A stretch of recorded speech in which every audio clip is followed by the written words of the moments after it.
Existem coisas que nós não conseguimos compreender. Fatos incríveis, fantásticos, extraordinários, sobrenaturais, coisas que estão além da imaginação. Se você chegou aqui no canal por alguma indicação do YouTube, aproveite e se inscreva e ative o sininho para receber todas as notificações. Fiquei com mais um relato assustador aqui no canal Coveiros do Além. Relato: A Igreja Assombrada. Olá, coveiro.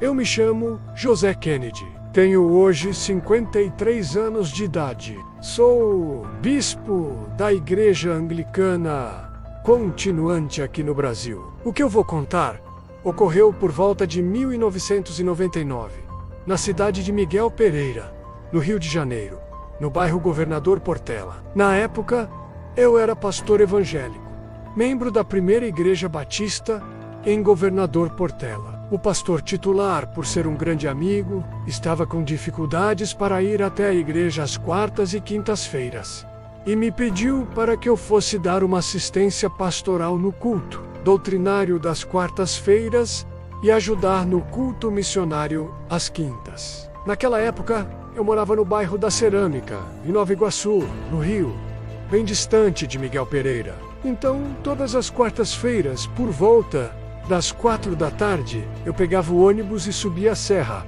para Governador Portela, em Miguel Pereira, e chegava por lá por volta das 18h45. O estudo bíblico começava às 19h30.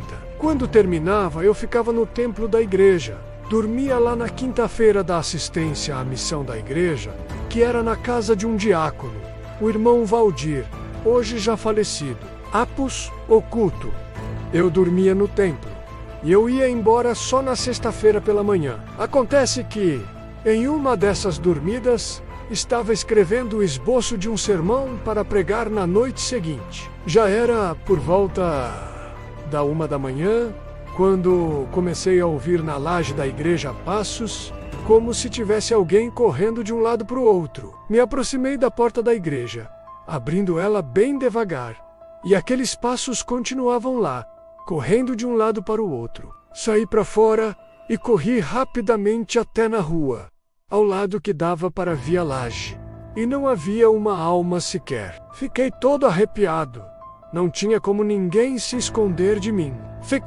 Então, tratei logo de entrar rapidamente, com muito medo. Apaguei as luzes e fui tentar dormir, numa rede que ficava na cozinha da igreja. Foi quando comecei a ouvir vozes dentro do templo.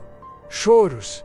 Me levantei e fui olhar, mas não havia ninguém. Depois dessa noite, eu comecei a ouvir os bancos sendo arrastados, mas não tive mais coragem para ir ver o que estava ocorrendo. Durante o tempo que tive que ir dar assistência nessa igreja, sempre que eu escutava coisas, eu ficava apavorado. Eu contei aos meus irmãos e ao meu amigo pastor, mas ninguém acreditava em mim. Confesso que entre os céus e a terra, há muitos mistérios que a mente humana não consegue entender. Pois pensando bem, tudo isso, ao meu ver, é mesmo algo além da imaginação. Relato uma aparição na prisão. Eu me chamo Teresa e o que eu vou contar aconteceu comigo quando eu estava cumprindo pena na cadeia Raimundo Vidal, aqui em Manaus. Foi em 2012, eu havia me metido numa encrenca e nessa época fui enviada a essa unidade prisional, que aqui em Manaus nós chamávamos de casarão, porque era um prédio histórico construído nos augres templos da borracha. Hoje essa cadeia já está desativada, mas na época todos que eram presos primeiro passavam pelo casarão, que era uma unidade de triagem, tanto masculino como feminino. Depois do julgamento é que éramos distribuídos para outros presídios nas áreas rurais. Eu havia acabado de ser presa. Acho que tinham 5 meses que eu estava ali. Eu tinha passado por uma cirurgia simples, mas ainda sentia muitas dores. Uma noite estava sem conseguir dormir devido às dores e fiquei sentada no meu colchonete. Lá não haviam camas para todas as internas, e as novatas dormiam em colchonetes arrumados ao lado dos outros no chão, separadas apenas por um espacinho de uns 5 centímetros umas das outras. E lá estava eu, sentada no meu colchonete, esperando a dor aliviar e tentando dormir um pouco. Ao meu lado, outras meninas já dormiam. Era mais ou menos 1h da madrugada, quando de repente eu vi algo muito estranho e perturbador. Era um menino, que parecia ter uns 8 anos de idade. Ele estava saindo do banheiro, que ficava próximo às camas. O menino estava sem camisa, com uma bermudinha jeans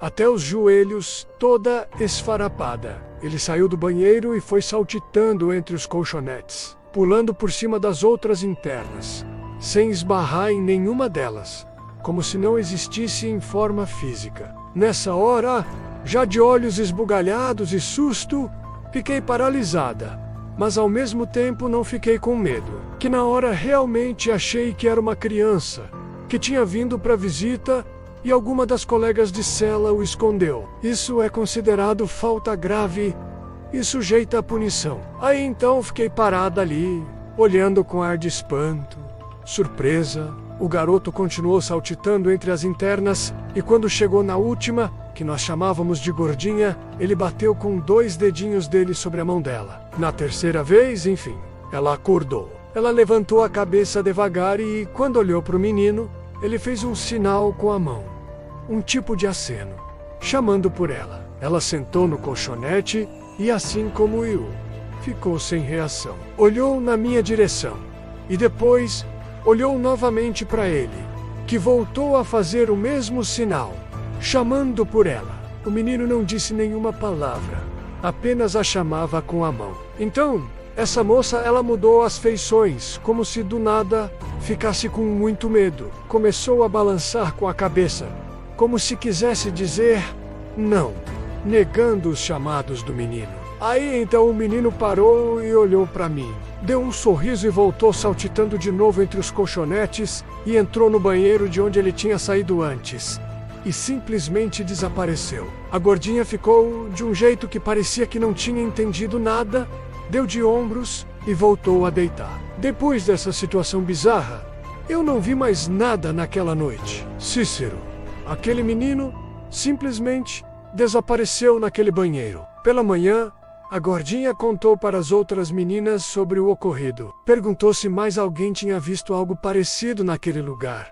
E ela então apontou para mim e perguntou se eu tinha visto. Mesmo estando acordada naquela hora, eu neguei.